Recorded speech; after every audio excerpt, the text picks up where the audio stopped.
So the Dwarven military is utilizing gnomes in their military uh, endeavors. Mostly they use them as spies because they're very small.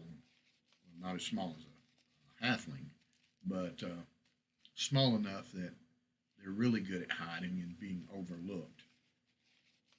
And they have a series of scouts, or a group of scouts, that are on this list that the king uses in situations that are very dangerous situations. Uh, it's called the dead list for reasons that become apparent later. It's actually an acronym. Yeah, the decisive Elven assessment detail, the dead list. But they're very good and very nimble, and the young ones are really good at doing this kind of thing, and they pride themselves on being able to do it. So I invented a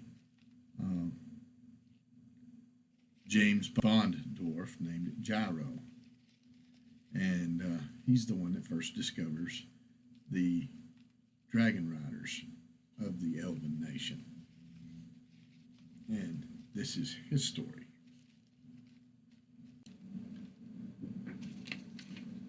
Behind Elven Lines by S.P.Dorning. Gyro Lash had never been accused of being a very cautious gnome. As a matter of fact, it was in his long list of infractions that had earned him his place on the decisive Elven assessment detail, or dead list.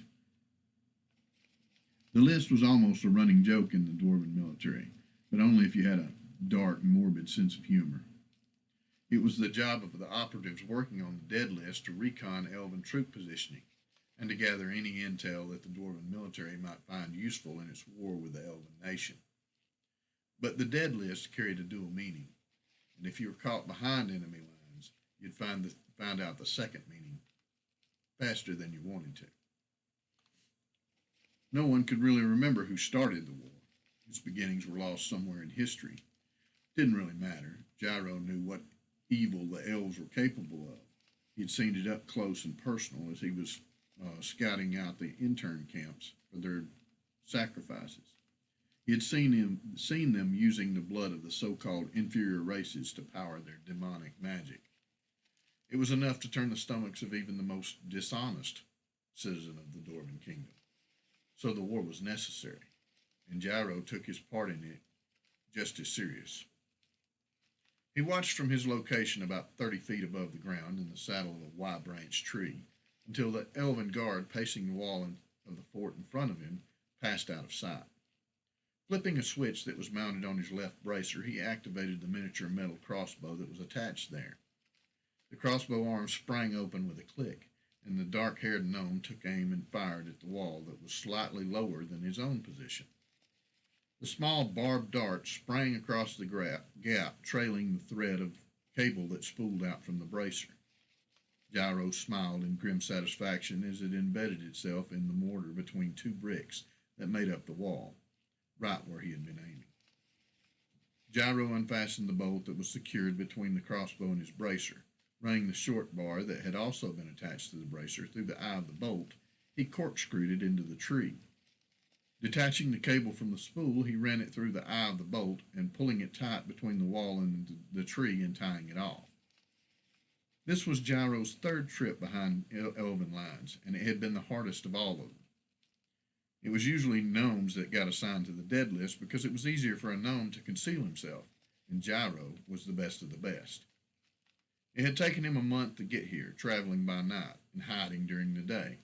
According to all the maps he had seen, this compound wasn't supposed to exist at all. As he swung out onto the cable, the bar slipped from its place on his bracer and disappeared into the darkness below.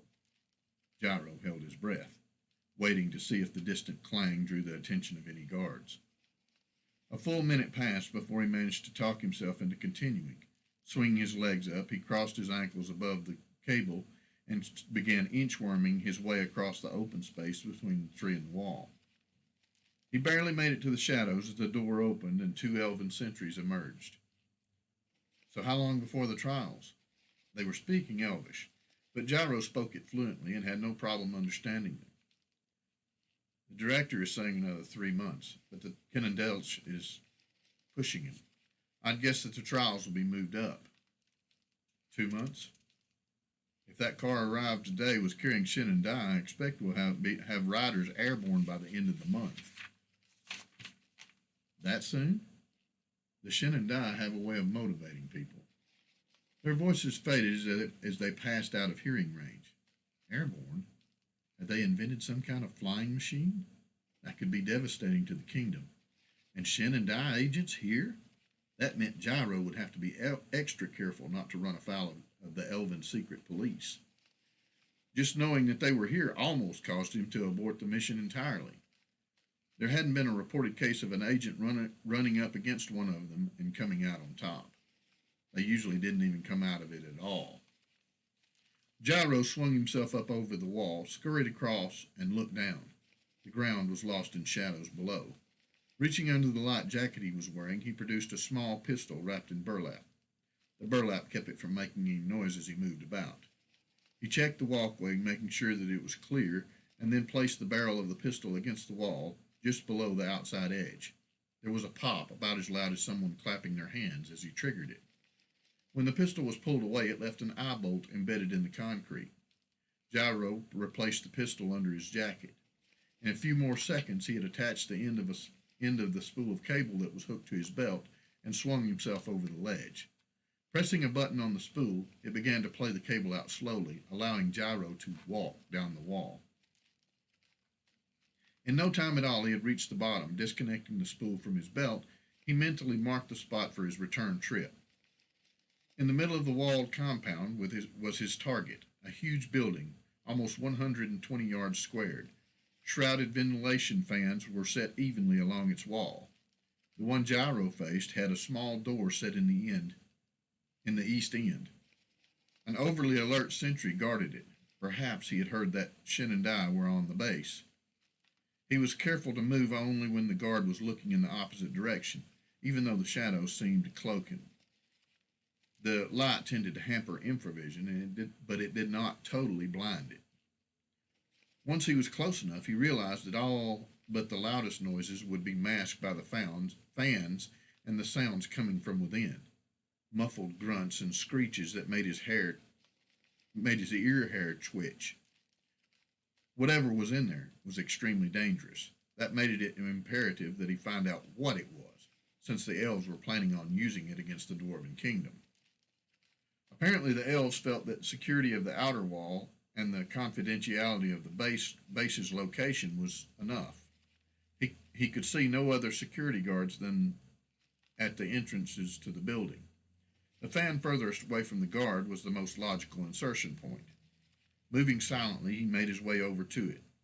It was huge, with one blade being almost 3 gnomes tall. The shroud that covered it was just a square box with 6 louver fins mounted horizontally across it. The box itself was probably 3 feet deep. The system was set up so that the suction from the fan would keep the louver fins open. If the fan stopped, there would be no suction and the fins would fall closed. All of them were connected by a bar running vertically down the center, ensuring that they all moved as one. The opening between the bottom fins and the edge of the shroud was just wide enough for him to squeeze through. Gyro wasn't comfortable standing next to the lazily spinning fan, but he had enough room to move around. Taking a small leather bag from where it had been attached to the back of his belt, he unrolled it. Inside were several different lengths of pry bars. He selected one of the appropriate length and wedged it in so that the fins were propped in the open position. That accomplished, he turned and looked at the mechanism that was powering the vent fan. It was a simple chain and sprocket design, powered by an electric motor. Snapping open the hard leather case that was fastened to the interior of his jacket, he selected one of the 4 small vials that were secured to the padding within. A magnetic strip was attached to one side of the vial for securing it to metal. Gyro attached it to the inside edge of the chain and stepped away as far away from it as the shroud would let him. There was a pop of breaking glass as the vial was crunched between the bottom sprocket and the chain. The acid stored within ate quickly through the chain that rolled off the top of the sprocket with a muffled thud. Gyro waited almost a full minute to make sure no one had heard the noise above the other fans and the loud screeching within.